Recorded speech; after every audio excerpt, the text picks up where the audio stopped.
This video will show you how to use the hand feed option on your RIO PRO 360 printer.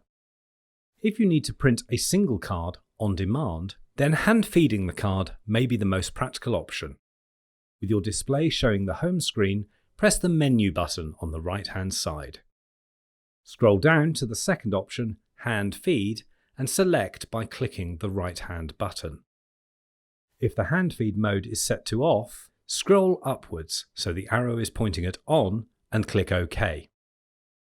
At this point, if you want to print one of your own designs from your computer, click Print and hand feed the card into the slot at the front of the printer, taking care to avoid touching the printable surface.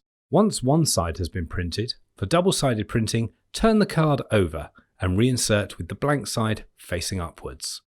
We will continue with the printing of a test card. Scroll down to Print Test and click the right-hand button. The printer will ask, "Are you sure?" Click Yes, which is on the right-hand side. When instructed, insert a single card into the slot at the front of the printer under the display. Your MagicCard RIO PRO 360 will now print the test card design.